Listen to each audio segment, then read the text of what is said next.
Ay,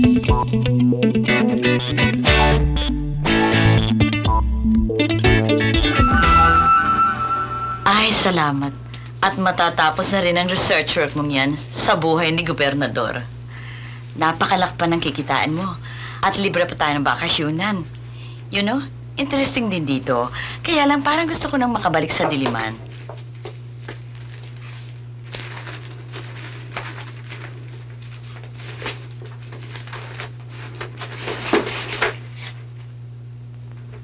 Paperweight. Pwede kong gamitin tong paperweight. Papasalubong ko sa mga co-teachers ko sa UP. Ano bang hinahanap mo dyan?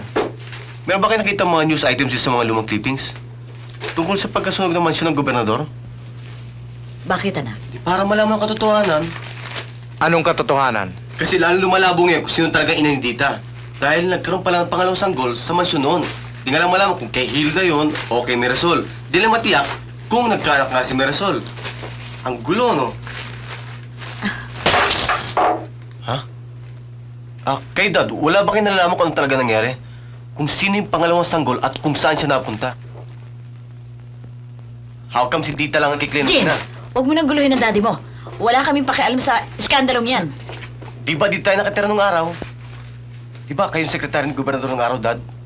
Kung may nalalaman kayo, sabihin nyo na. Kawawa naman si Tite. Pati na rin si Hilda. At ako, naluloko na kakaisip. Jin! Stop it! Ang alam namin ay may isang sanggol na pinaampon ng gobernador sa kanyang mga kirida.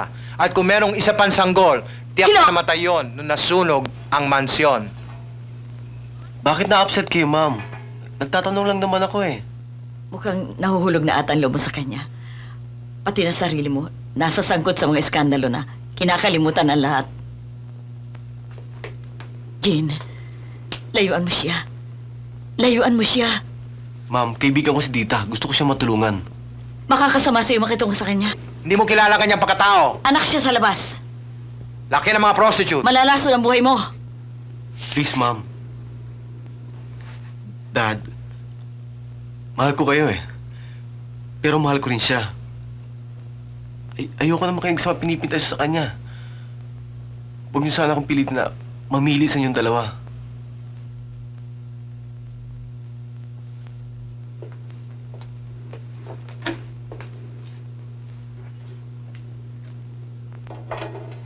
Umalis na tayo dito. Baka mawala pa sa atin ang ating anak. Leandro, ako'y nababagalan sa mga trabaho ninyo. Doblehin ang mga trabahadores kung kailangan. On schedule pa naman tayo. Peligroso nagmamadali. That's your problem. Basta ang gusto ko, matapos kagad ang memorial na ito. Dapat pulido ang trabaho at saka matibay ang pundasyon. Ikaw ang ipapako ko dito pag hindi ito natapos ang schedule. Ay nako, hindi na ako makatagal sa lugar na ito. Lapit nang matapos ang summer. And I don't intend to stay any longer. Sasawa ka na ba sa amin, Mirasol? Mayor, napasyal ka. Join me for tea. Salamat. Mayor, may sasabihin ka? Pinuntahan ako ni Hilda sa bahay kagabi. Kasama yung dalawang bata. And? Nag-away kami ni Remedios. Pati ikaw pinagsisilosan eh. Nilayasan ako kasama yung dalawang anak namin. Oh?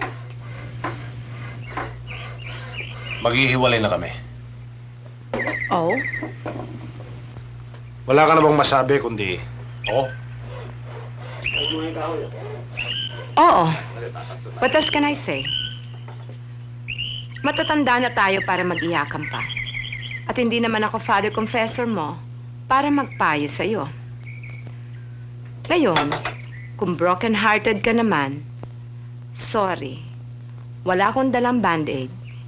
All I can offer you is tea and sympathy. Bring my sugar. I drink my tea. Bitter. Like life.